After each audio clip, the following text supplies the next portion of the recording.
radio station.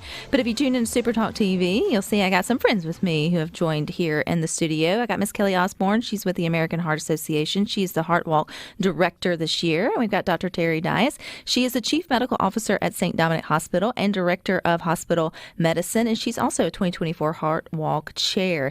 And you guys are always up to such good things this time of year to bring awareness to heart research and all that the American Heart Association does through the walk. So welcome.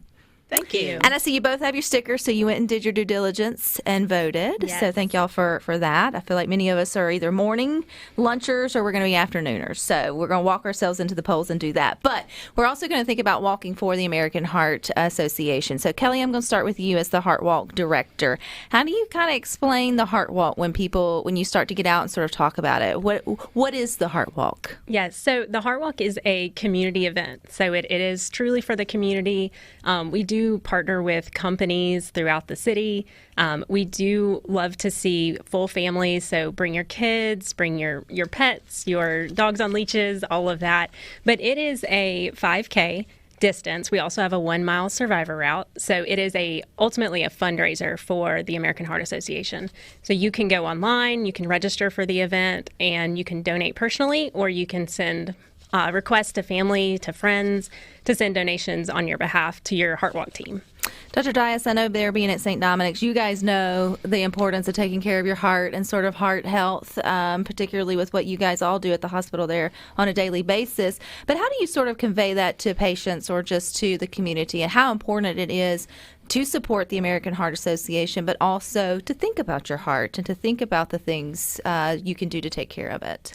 Absolutely. As a female physician, we've been trying to focus a lot now on females and the heart disease in females. It's just not recognized. It's thought of as a man's disease. And while 1 in 3 of us here are going to have some type of heart disease. So I got really involved with Go Red for Women, and then that just rolled right into the Heart Walk because, again, we have just seen our focus be on men, and I'm really trying to spread that word on females, learning about heart disease, and rolling that into pregnancy and the disease in pregnancy of cardiovascular involvement. So I'm really excited to do this and continue our information encouragement around the state. Which I think is a good point. I mean, we, especially women being busy, we kind of are easy to brush things under the rug that aren't important. So what are some of those key things that, like, if you got women listening here at Good Things and they're like, oh, this is another talk about whatever. Yes, it is. Yeah. But what are those things that if you've got this checklist, then maybe you need to take your heart health a little more seriously? Absolutely. One is age. Women getting into menopause age tend to start having more risk factors. Blood pressure. What's your blood pressure? Are you hypertensive? Do you have diabetes? Are you smoking? What is your weight? A lot of times we talk in medical literature about your BMI, but one good thing for women to do is just measure your waist. If your waist is more than 35 inches, carrying that weight around your waist is a higher increase for heart disease. What's your family history? Did you have gestational diabetes? So in your pregnancy, did you have diabetes? These are all risk factors for women that I just don't think we bring enough light to. Or take seriously enough. Yeah. And I think, too, we think it's generational. So if you think your mama or your auntie or whoever it may be wrestled with some of these things, I would throw diabetes in that, even though that is still can connect to your heart. You just accept that's your fate. But that is far from the truth. You have more control of your heart health than you think. Yes, we do. Yeah. We can control blood pressure, just with learning some nutrition facts. We can control diabetes and prevent diabetes. So I think the American Heart Association is doing a lot of education. And then what to do if something happens, being aware, like CPR that we've talked about, awareness for the community, just the hands only. We don't have to do mouth to mouth anymore. So what to do if somebody does fall out in front of you. Right. I mean, often we think of the American Heart Association as just telling you to cut back on your salt or maybe not get your fried food, but really, Carrie, they do things all year long that expand in all the different sort of areas to make sure that we are up to date on all the information and then all the ways to keep our hearts healthy, one being this Heart Walk. It's a fundraiser, but it's also a great sort of awareness piece to that. Now, I know it can get fun and people can have teams or come as individuals.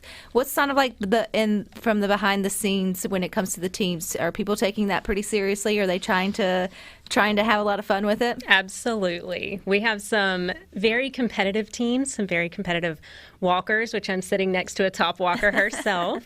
So it is a great piece to, use the competition between the different teams, the different companies even, and then individuals as well. We have a lot of community teams who are registered online, who have invited their friends, who invited their church members, their colleagues to just join their team as an individual. So it's a great atmosphere. Even though it is a little bit competitive, we're all working towards one goal. Which is to raise awareness and obviously funds for the American Heart Association. Okay, as the Heart Walk director, Kellie, that's got to be a big task. Explain to people how much work and effort goes into putting something like this on each year. It is. It is a year-long process, from getting the companies recruited to spreading the word about the event itself, and then sponsorship is a big piece of it. So just having the support from the community is something that we strive to have throughout the year, not only at the Heart Walk, but at the other events as well. So it's definitely a year-long opportunity, and it all kind of culminates this Saturday. So we're very excited. Dr. Dyess sort of shared her way into the American Heart Association and why she stands behind what they're trying to do. How did you find your way into this position? Absolutely. So I have a background in health and wellness, so it was just a natural transition. I've personally been affected by heart disease in my family, so it means a lot, and it's something that I think we all can get behind. Unfortunately, it's the number one cause of death, so that's something that I feel like most people have been affected in some way by heart disease or stroke. I think that's one thing. There's so many things that bring us together, then separate us. And heart disease is definitely one of those, Dr. Dyess, because when you fill out all of your medical information, it's always like family history. Mm-hmm. I can't think of anybody who probably hasn't put down somebody close to them has either had high blood pressure, high cholesterol, or has gone a step farther with stroke. And that's not, that's not a good thing that but we can all at least empathize with each other that we're all in this together, sort of trying to get healthier in terms of taking care of our hearts. Absolutely. Yeah. Absolutely. And one way is to get out and sort of walking. And I know exercise is a big piece to that. And people are like, I don't want to exercise, Rebecca. Don't tell me to do that. It doesn't take much, though, does it, Dr. Dyess, for you to make improvements? And, so many people have trackers these days. It's a watch or a ring or, Apple, Fitbit, so many Garmin's. And a lot of people get competitive just with that, with themselves, looking at their steps. That is one thing that motivates me, watching my steps. My philosophy is get it done early. Plan it in your schedule. You plan the night before, I'm going to get up and walk in the morning, or I'm going to go do my exercise. And that way you're not at the end of the day making another excuse. Because it's hard. It's hard. We're all busy. We're all working. But you've got to make time for yourself. You've got to invest in your own health. If you don't, then you lose it. Yeah. And I think that's and I think sometimes it just becomes such a big problem when you think about it being the number one killer for both men and women, but particularly shining the light on the ladies today. It can feel overwhelming and like you're drinking from a water hose, but there really are things that everyone can have a little bit of autonomy about and sort of do in their own lives to improve their health. And one is signing up for the Heart Walk, right, Kellie? That's absolutely right. So if they're like, I am so competitive, and I think I have a team that could beat Dr. Dyess walking.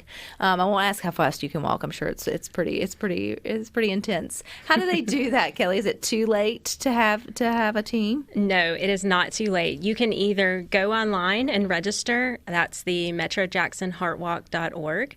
Or if you don't have time to go online and register, you can show up the day of at the event, and you can still participate and walk. And we will accept donations at the event. We'll accept anybody who wants to show up. It's free for anybody who wants to come. So yeah, you still have plenty of time. When is it? I don't know if we've said that. So it's this Saturday. This Saturday, it begins the activities begin at 8 a.m. The walk itself will kick off around 9 a.m. And it's at the Mississippi Museum of Art. Oh, it will be a beautiful downtown location. And we'll be doing some blood pressure screenings there. So we have a lot of activities. Bring your pet. Dress your pet up. We'll have a pet contest. Dress yourself up. Have fun with it. Yeah, have fun and come out and just go ahead and take a little of initiative and know those numbers. You mentioned real quick blood pressure. Are there any other major numbers, Dr. Dyess, that if someone left this conversation with today and said, I need to know that to know my heart health, what would you recommend? You mentioned waist. Do you have diabetes? What's your blood sugar? Do you check it? Do you know it? What's your cholesterol? especially with family history. We've got so many options for treatment of cholesterol if you can't control it with diet and exercise. Another thing that people don't think about is your sleep. Yeah. How much are you sleeping? Are you getting enough sleep? Especially women as caregivers, we are taking care of everybody else, but sleep is so important in the stress it has on your body. And you can find all that information and more, I'm sure, at heart.org. And I thank you, ladies. Hope you'll have a beautiful day and a great turnout for your walk. And you guys stick with us. We got more for you coming up next.